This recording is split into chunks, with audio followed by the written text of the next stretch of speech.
wa Congo. Yenge kieno makisa mabundu da Congo. Imvula mama vita kipa. Bika babo to mukemelela. Yenge. Yaya Nzanza Fumu Panzo, Mwanandamba, votre servante. Je reviens aujourd'hui continuer la lecture de ce beau livre que nous avons commencé la semaine dernière. Ceux qui ne l'ont pas eu, vous pouvez aller regarder en description le lien de la première vidéo. Livre Les saboteurs de la vérité universelle. Nous sommes au niveau de la page 3. Je fais la lecture. Lorsque j'avais mis sur pied Bunduja Congo, chargé de promouvoir le Nzila Congo, le Bukongo, donc la culture africaine. J'avais reçu plusieurs lettres de mépris et d'injures provenant des fanatiques chrétiens qui m'injuriaient et me lançaient des slogans tels que « J'aime Jésus et Jésus n'est pas un négro africain. Sans Jésus, pas de salut. Abat l'authenticité. Vive la cravate. La culture négro-africaine est une origine diabolique. » Si vous êtes sur le chemin du retour à l'authenticité africaine, vous avez déjà entendu les contradictions venant de nos détracteurs. Moi qui ai choisi de pouvoir être sur le chemin de Némoin d'Enseigne, d'enseigner, de divulguer son enseignement à travers le monde. Et j'ai consacré mon travail, mes productions sur les réseaux sociaux autour de l'émancipation de la culture et de la tradition négro-africaine, en particulier le Bukongo, le Nzila Congo. Vous allez les regarder dans les commentaires. Je suis attaqué par les chrétiens, par les défenseurs de la Bible, et sans même apporter les arguments. Nous subissons les mépris. On a toutes sortes d'étiquettes. Vous invoquez le diable, vous adorez le diable, vous êtes des sorciers, blabla. Ngeta, Ibobo. On accepte le mépris en sachant que nous sommes dans la vérité. Je continue. Toutes ces théories et injures sont puisées dans les manuels de l'Église coloniale. Voilà. D'où viennent ces paroles de mépris, de critique, de rejet de nos frères africains lorsque nous apportons le message du retour aux ancêtres, retour à la spiritualité africaine. Où est-ce qu'ils vont puiser cela? Ils vont puiser cela dans les manuels de l'Église coloniale. Et le manuel de l'Église coloniale numéro 1, pour nous, surtout en Afrique centrale, c'est quoi? C'est la Bible. Je ne veux pas trop m'avancer sur le Coran en Afrique de l'Ouest parce que je ne connais pas trop là-dessus. Mais tous ces manuels de l'Église coloniale, de la spiritualité coloniale, toutes les églises importées, les religions importées, c'est là-bas que nos frères africains ont été formatés pour combattre l'authenticité de la culture ancestrale, pour combattre l'authenticité de l'héritage que nous avons reçu de nos ancêtres. L'église coloniale, c'est quoi? L'église coloniale, c'est toute église qui soutient le colonialisme, le néocolonialisme, l'apartheid, l'aliénation de l'homme négro-africain. C'est sans commentaire. Il a tout dit, c'est clair et c'est net. Chaque fois que vous allez entendre parler de l'église coloniale, ben c'est ça. L'Église coloniale en Afrique est la grande école qui forme des spécialistes dans l'art de saboter notre authenticité. Ah ouais, c'est carrément une école, oui. Parce que quand on nous emmenait au catéchisme, c'était quoi? Ben, c'est une école de catéchisme, c'est une formation. Quand on partait dans des écoles catholiques, et ben, quand tu vas dans les écoles catholiques, tu es obligé de faire le signe de croix, tu es obligé de réciter tout ça. Ben, c'est une école. Et tous ceux qui y vont, au final, quel est le diplôme qu'ils ont? Ben, ils ont le diplôme de spécialiste dans l'art de saboter notre authenticité. Ils utilisent les propres enfants de l'Afrique. Ils utilisent les Africains eux-mêmes pour saboter leur propre héritage, pour détruire ce que leurs ancêtres leur ont laissé sur le plan culturel et sur le plan spirituel.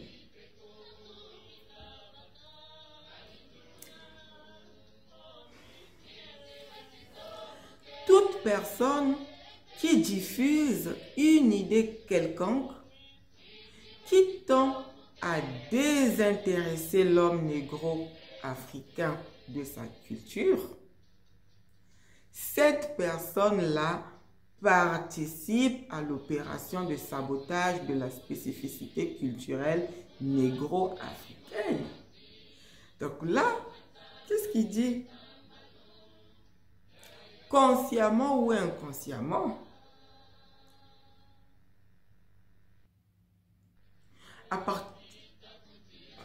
nous sommes complices de l'Église, nous sommes complices de l'Église coloniale. Chaque fois que tu diffuses des idées ou voilà, tu sors de ta maison, tu dis que non, je vais évangéliser, je vais prêcher. Et qu'est-ce que tu vas prêcher? Tu vas dire que Adam et Ève, ce sont nos ancêtres. Que voilà, on va aller au ciel. Que c'est mauvais d'adorer les ancêtres. Tout ça là, tu es un saboteur de la culture négro-africaine. Examine-toi, tu m'écoutes jusqu'à ce moment de cette vidéo. Es-tu saboteur de la culture négro-africaine ou es-tu celui qui prône à divulguer, à propager cette sagesse afin que les enfants d'Afrique reviennent à leur authenticité? Fais un examen de conscience. Moi qui suis en train de vous parler, hier j'étais un saboteur. Je ne sais pas si ça s'accorde pour dire une sabotrice, bref, mais j'étais un saboteur de la culture négro-africaine. Je suis née dans une famille chrétienne. On ne m'a pas demandé mon avis, on m'a mené à l'église, on m'a baptisé, on m'a mis dans l'école chrétienne, on m'a donné des prénoms chrétiens. Je n'ai pas eu le choix. Tout mon environnement, toute ma commune ne fait que ça. Dimanche, on va à l'église. Ok, on va à l'église. On dort là-bas. Oui, on dort. Faut dormir avec la Bible sur ton chemin. J'ai répété les slogans contre ma propre culture sans savoir. J'étais dans l'ignorance. Mais ce n'est pas une excuse. En cherchant, en utilisant son cerveau, en réfléchissant, on se rend compte que en fait, après analyse, je me suis perdu. Comme on dit en Congo, Zimbakanenzila Kala Marambo. Tu t'es perdu de chemin, ok. On a le droit, il peut arriver qu'on puisse le perdre. Mais est-ce que tu vas dire que parce que je me suis perdu, tu continues à rester sur le chemin de la perdition? Que fait un homme sage? Tu rebrousses chemin, tu reviens au premier carrefour et à partir de là, tu peux réfléchir, savoir que ok, c'était pas là, c'était plutôt ce chemin-là. Et tu reprends ton bon chemin.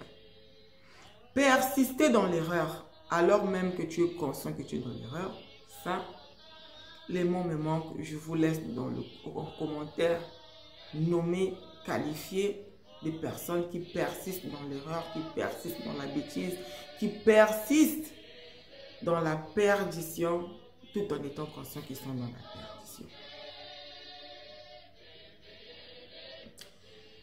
Lorsque l'Église coloniale dit que la culture négro-africaine est d'origine diabolique, cette église participe à l'opération de sabotage de notre personnalité propre. Tu ne te rends pas compte, je ne me rendais pas compte qu'en allant à l'église, en disant que non, oh Dieu d'Abraham, je suis la fille de Sarah, Dieu d'Abraham, Dieu d'Isaac et de Jacob. Et tous les slogans qu'on dit là, je ne savais pas que je me faisais du mal à moi-même. J'étais en train de me saboter moi-même, en train de fouler au pied, en train de jeter l'héritage que mes ancêtres m'ont transmis. Il le dit clairement, c'est une opération de sabotage de notre propre personnalité. Quand tu t'auto-détruis toi-même, tu es aliéné toi-même, tu aliènes tes enfants, tes petits-enfants, ton quartier, ta maison, ta famille, ta communauté, l'Afrique tout entière. Tu es victime du colon qui a porté l'église coloniale comme arme pour te maintenir dans la médiocrité. La conscience de la jeunesse négro-africaine est emprisonnée par des théories erronées de l'église coloniale. Demandez et on vous donnera. Matthieu 7,7, c'est devenu dans la bouche des jeunes comme voilà, c'est normal. Que voilà, de toujours attendre des autres, tu ne travailles pas, tu attends le miracle, tu restes chez toi, tu ne te lèves pas pour aller travailler la terre. Tu es là, tu pries, tu jeûnes, tu pries, Dieu va faire, Dieu va agir, tu seras la tête et non la queue, sans effet ou non. Bref. Ça, ce sont des chaînes. Notre conscience, la conscience de nos enfants, la conscience de tous les frères et sœurs qui sont dans ces communautés-là est emprisonnée, quand bien même ils ont l'impression d'être libres.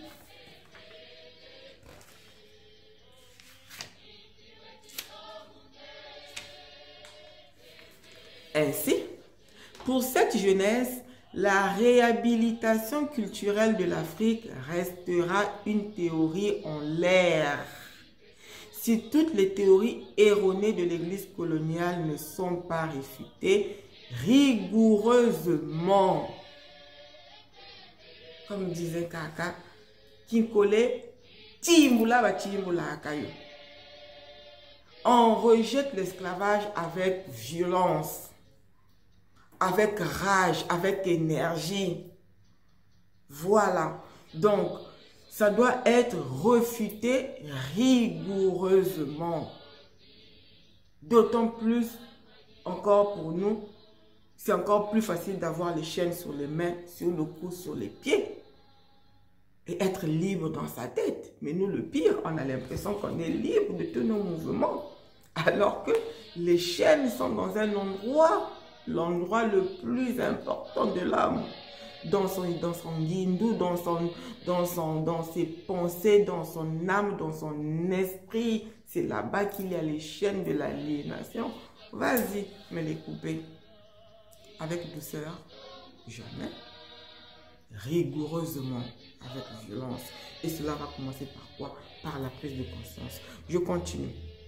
Réfuter les principales théories de l'église coloniale afin de libérer la conscience de la jeunesse négro-africaine.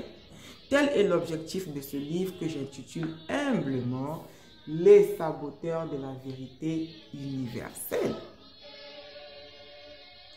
Pourquoi? Vous voyez bien que l'auteur Némoanda Nsemi, il focalise sur la jeunesse négro-africaine. Pourquoi? La jeunesse, c'est l'avenir. La jeunesse de l'Afrique, c'est l'avenir de l'Afrique tout entière. Donc, aujourd'hui, après 5 siècles de colonialisme, de sabotage, de destruction, aujourd'hui, notre jeunesse à nous, c'est la clé. Notre jeunesse à nous, c'est la base. Parce que si on la perd aujourd'hui, ben c'est fini pour la génération future. L'ennui est que l'Occident avait utilisé certains versets de la Bible pour soutenir la colonisation. l'apartheid et l'aliénation de l'homme négro-africain. Dans mes autres vidéos, j'espère que je vais revenir pour vous trouver ces versets qui soutiennent, qui ont soutenu, les versets bibliques qui ont soutenu la colonisation, l'apartheid et l'aliénation de l'homme négro-africain. Ainsi, à l'époque actuelle, il est devenu impossible de désaliéner l'homme négro-africain sans s'attaquer à une certaine Bible mal interprétée. Ah, c'est vraiment ça, c'est même ça. C'est même ça, ils ont la Bible comme ça. Ils dorment avec, ils font tout avec, mais ils lisent même pas. Et même quand ils lisent, ils ne comprennent même pas. C'est mal interprété par les pasteurs, c'est mal interprété par le colon dès l'origine, puisque c'est une arme. Dans l'esprit, dans l'espoir de pouvoir t'incruster ces faussetés-là, te mettre les chaînes dans l'endroit le plus important de ta tête, dans ton esprit. Personnellement, j'ai beaucoup de respect pour Jésus, pour Nsaku Mvunda, pour Mohamed, pour Bouddha et pour toutes les lumières du monde.